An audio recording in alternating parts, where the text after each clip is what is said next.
Over the past few years, I have asked you guys to give me a rating and review. And if you've done that, thank you so much. I really appreciate it. It's so helpful.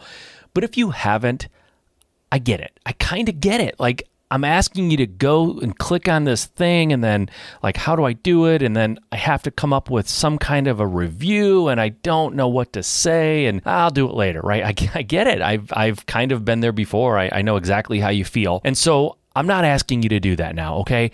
What I'm asking you to do now is so easy. Anybody can do it, and it literally takes like 1 second. Go into whatever you're listening to, whether it's Apple Podcast or Spotify or whatever platform you're listening on. They all have it. And just click on the subscribe button. Just subscribe. It takes 1 second. You don't have to be creative. You don't have to come up with a review and write it all out and, be self-conscious about it. Just hit that subscribe button. That would be so impactful for me.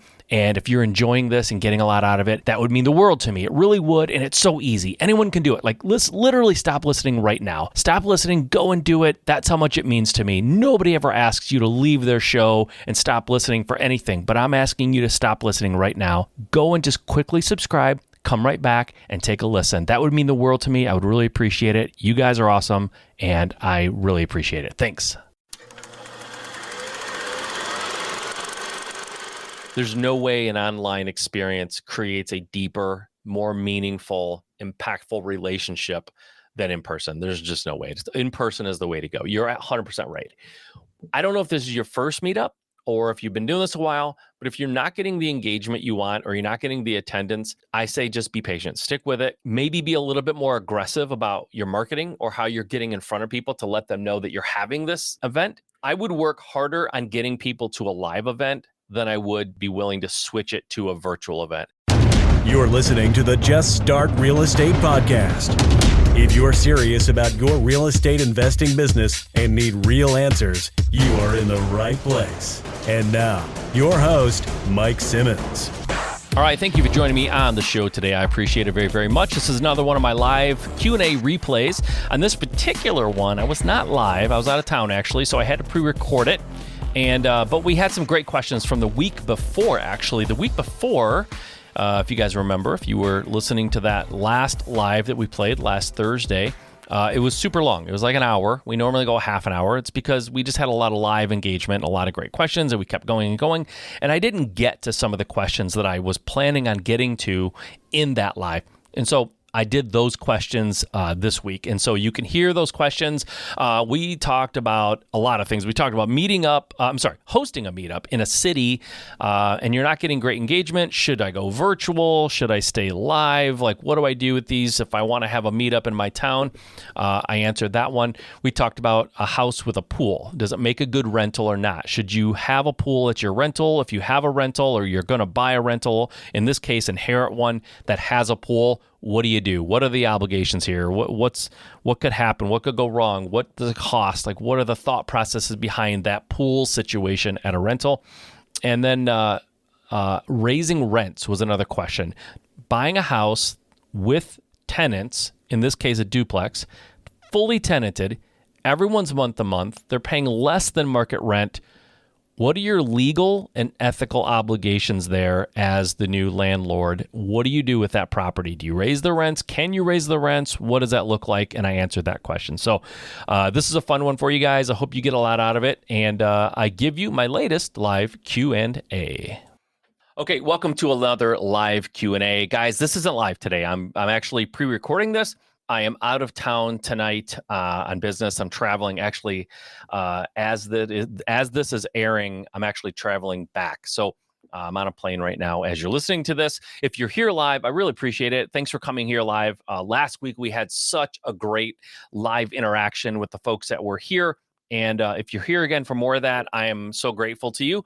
But I'm not able to be here live on this one. But I wanted to record something because I didn't want to leave you high and dry. I wanted to give you something that you could utilize in your business, something that you could actually take with you and use. But I just couldn't be here live. And so I apologize for that. But I do have questions. Last week, like I said, there were so many back and forth, really great conversations that I wasn't able to get to all the questions that I planned on getting to. And so I wanted to do that now, answer those questions that I wasn't able to answer last week, and get those in and give you something so that you're not just showing up and not getting anything. Didn't want to do that. I've committed to being here and I want to be here for you. Just couldn't be here live. So before I do that though, guys, right now, we are in a weird time of the market. I know so many investors, people that I really respect, and I know they have great businesses and I know they're brilliant at what they do, really, really good.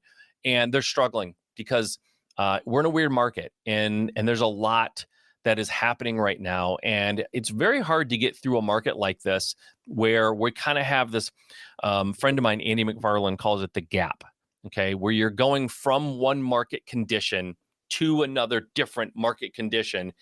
The transition, right? The travel time between there can be volatile, and a lot of people find themselves in a little bit of trouble with flips and things like that. And so it's really hard to get through that sometimes without help. And so one of the things that will help you get through any market, one of the things that will sort of help cure all that ails you, so to speak, when you're in business is leads. You need leads in your business. If you're using direct mail and not getting the kind of leads that you want to get, then I have a solution for you. If you are like, whether you're using direct mail or not, I think there's a way of looking at it where you want to get better. And if you're not doing it, then you should be doing it. And I've created a course called Winning Direct Mail. If you go to my website, MikeSimmons.com/winning direct mail, it's up on the screen. You can grab my free direct mail course. I created this course to show you how I do direct mail from start to finish. And it's all in there. And I'm not charging for it right now. I've said for the last few weeks, I may start charging for it. If you get it now free, if I start charging for it in the future, you never have to pay. You've got lifetime access to this course. And so I highly suggest you grab it. Even if you don't know if you want to use it right now, grab it while it's free. Because when I do change it to a paid course, and I probably will do that, then you will have to pay from that point forward. So grab it while it's free. It's free forever for you. You'll have it access forever. Go and grab that. Also, there may be a time where I just simply take that down off of my site and I create something else that I'm passionate about that I want to offer to you in real estate, and you may not have access to it at all, free or otherwise. So go and grab it. Just grab it, and so you have it. And then you can use it or not, totally up to you. Maybe you want to use it down the road. Maybe next year you want to start doing direct mail, but you're not ready right now. Grab it before it's either gone or I start charging for it. One of those two things will likely happen, very likely. So go and grab it. Okay. And that's, again, if you go to MikeSimmons.com/winning direct mail. You can also just go to winningdirectmail.com and you can grab it there. So either way, it's free for you. All right, let's dive into the questions. These are the questions I actually had up on the board last week, but so much interaction live with you guys. It was so awesome, so much fun. We went really, really long last week. Like, it went an hour. Normally we're done after 30 minutes. But I had questions that I just didn't get to. So I'm going to get those today. This may be a little bit of a shorter session, but that's okay. We'll get through some stuff and it should be really fun, actually. All right. First question. I'm hosting a meetup in my city and the turnout has been very low. Do people prefer to meet online simply because of convenience? I would rather an in-person meetup to build deeper relationships. Okay. Yes, I think for me, if I was going to try to go to some sort of a meetup, it is certainly more convenient to do it online. No doubt about it. If I can just log into Zoom or whatever and attend without having to get my shoes on, my coat on, go get in my car, drive for 20 minutes or 30 minutes or whatever it is, if I could avoid all that, it's so much more convenient. But here's the problem. I've hosted a lot of live virtual events. And what you get is a lot of people with their cameras off, a lot of people who are eating dinner, a lot of people who are driving, people who are multitasking, doing work with you in the background. They're not really listening. And so you have to ask yourself, would you rather have 10 people in person or 30 people who are multitasking, eating dinner, driving, not really engaged, camera off? I would really rather meet with 10 people in person personally. I think your instincts are right. You want to build deeper relationships with people, you need to do it in person. That's just, there's no way an online experience creates a deeper, more meaningful, impactful relationship than in person. There's just no way. In person is the way to go. You're 100% right. I don't know if this is your first meetup or if you've been doing this a while, but if you're not getting the engagement you want or you're not getting the attendance, I say just be patient, stick with it. Maybe be a little bit more aggressive about your marketing or how you're getting in front of people to let them know that you're having this event.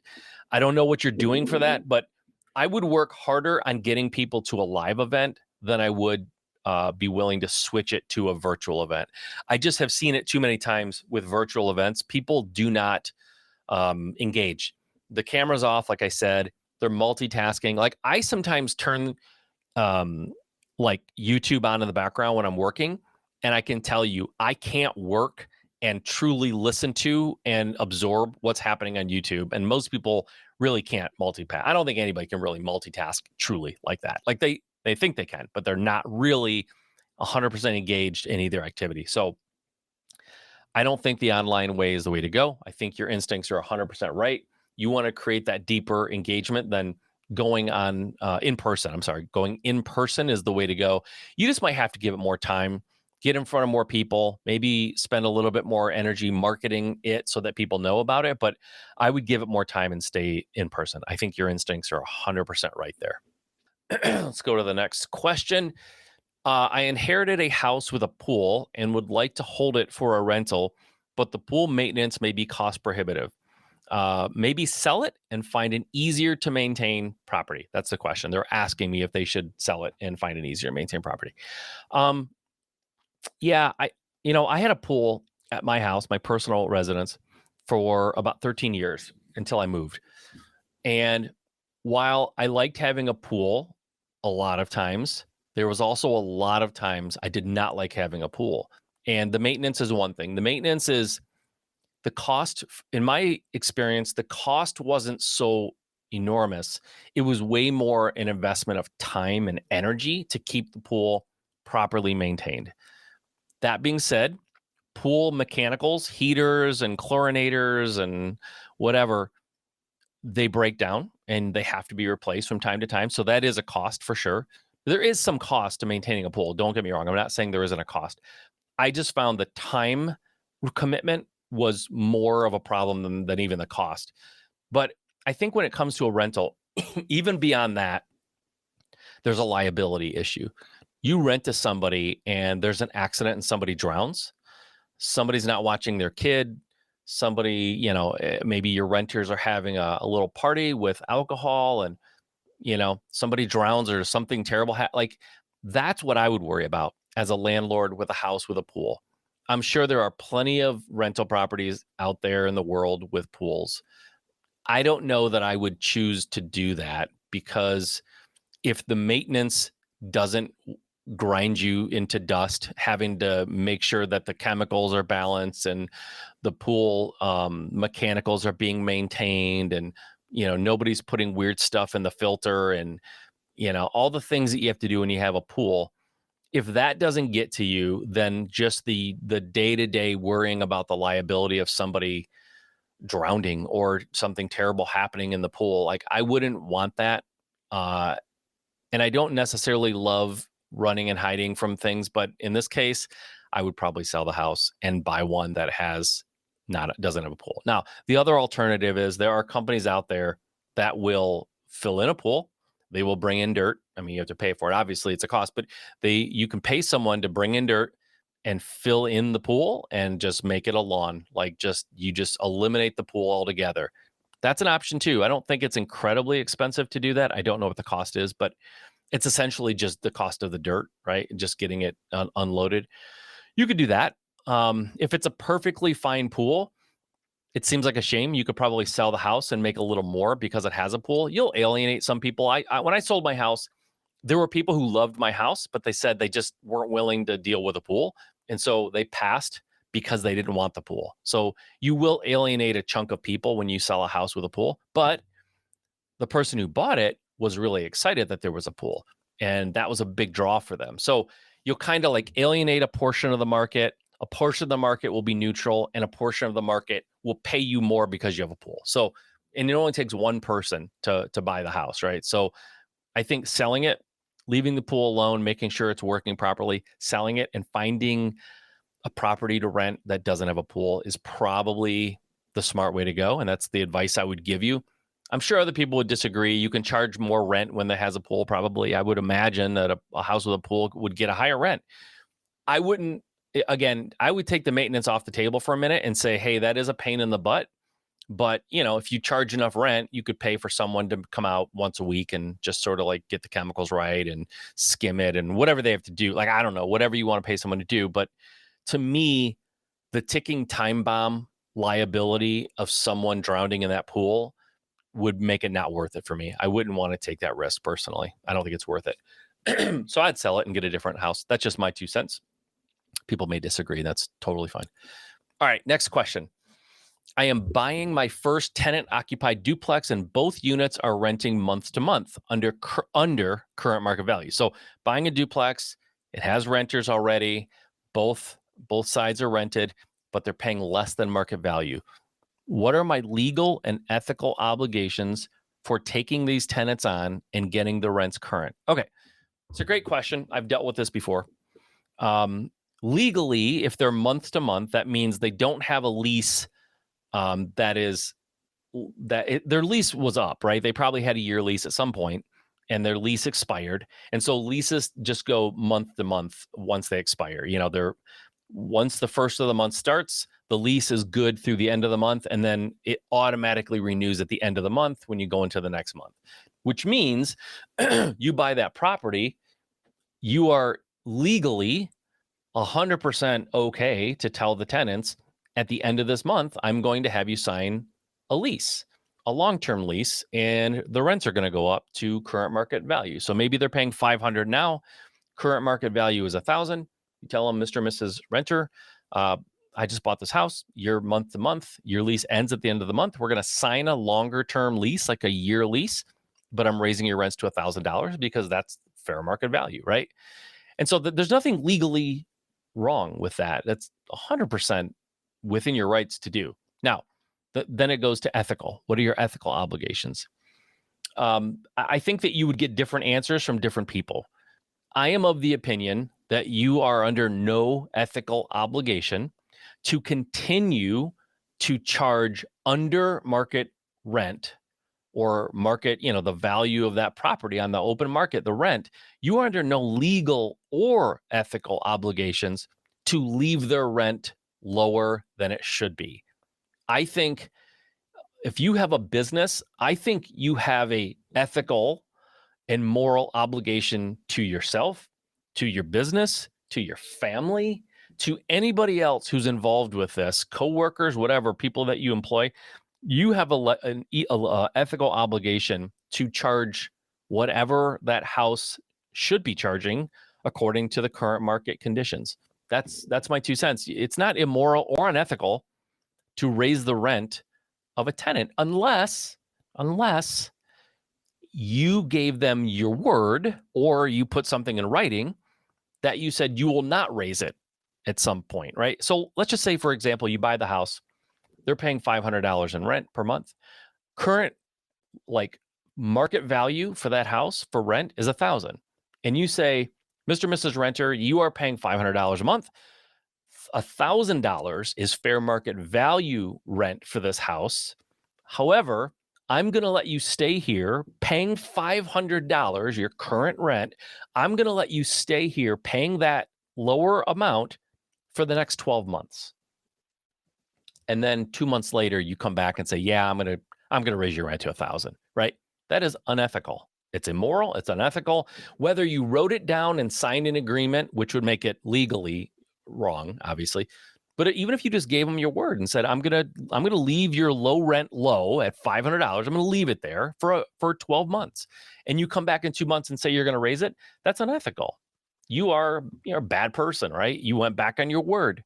You gave them your word, and then you went back on it. That's unethical. But for you to come in as a new owner and say, Mr. and Mrs. Renter, I just bought the house. You're paying $500 a month. Fair market value is $1,000. I'm going to raise your rent to $1,000 at the end of the month. There's nothing legally wrong with that. And in my opinion, nothing ethically wrong with that. Now, if you want to just be a really good person and have a total clear conscience, right? Not feel bad at all. Like, what if it's like Right now, it's November 22nd as I record this. If it's November 22nd, you say, Mr. and Mrs. Renter, you're paying $500 a month. I'm going to raise your rent to $1,000 a month at the end of the month. You're giving them exactly 8 or 9 days to figure out how they're going to pay double the rent. And if they want to move, they don't really have time to find a place. Like, you're making them scramble, right? So if you say, hey, Mr. and Mrs. Renter, it's November 22nd, I'm going to raise your rent to $1,000 on January 1st. Now you're giving them over a month to figure it out. I think that that's probably a nice thing to do, but you're not obligated to do that. But I think that's probably a nice thing to do. I think a lot of people would agree that's probably the right thing to do, but it's not legally necessary, and I don't even really think it's ethically necessary, because ethics and niceness are not the exact same thing, right? Ethical things are nice, but just because you do something that's ethical, it doesn't always mean it will be nice 100% of the time. Ethically, you can change that rent. Feels a little bit unfair, or not unfair, that's the wrong word. It feels like it's not very nice. And so giving them to the end of the years is nice, but it's not required. So I'm definitely of the camp that you should charge for your properties as a landlord whatever the market will bear. And so if fair market rents are $1,000 and you have it, let's just say it's not tenanted for a minute.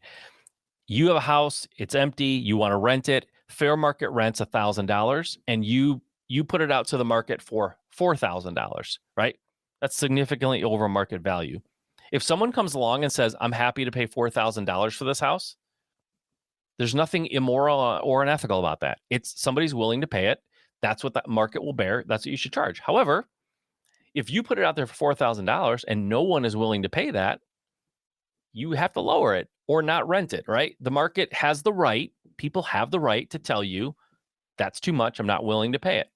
And that's fine. They don't have to pay it, right? So you either lower it or you don't rent it.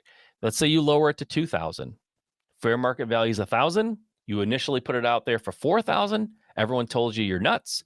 You lower it to $2,000, and you find someone who comes along and says, yes, I will pay you $2,000. I like that rent amount. That's fine for me. Is that unethical? No, it's certainly not unethical.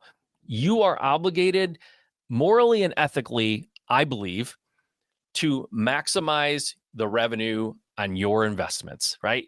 You just are. How would you feel if you invested in Apple and Apple came out to all of their investors and said, hey, we could have made $1 billion this quarter, but we chose to only make 500 million because we felt mean making $1 billion. We felt mean charging $800 or $1,000 for a new iPhone. So we just lowered the price. Now, that may be nice, but as a stockholder, they have an ethical and moral obligation to you to maximize the value and the revenue of that investment.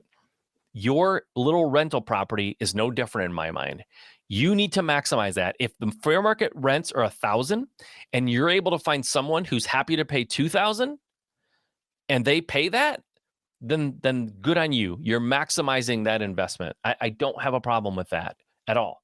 Now, there's always, if you could find a scenario where that could be unethical, right? It's a little old lady. She has no family. She doesn't have a clue of any way to figure out what market rent should be. No one's able to help her. She has no friends, no family, no nothing. And she asks you if it's fair market value and you tell her it is and you overcharge her. That's unethical, obviously, right? But let's not look for the outlier right now, right? That in general, charging fair market value or more is not unethical at all. You're maximizing the value of that investment. That's fine. As long as you're not lying or deceiving anybody or breaking your word or going back on a contract, any of those things, obviously, that's all unethical and or illegal. You cannot do that. But if fair market value is $1,000 and you have a renter that's paying less than that, and they're month to month, like in this scenario, and you come to them and say, I am the new owner. I would like to sign a long-term lease if you want to stay here, and I'm going to raise your rent to whatever fair market value is. You can either choose to leave or you can choose to pay that. It's totally up to you. that is a perfectly legally acceptable thing to do, and it's a perfectly acceptable ethical thing to do, in my opinion.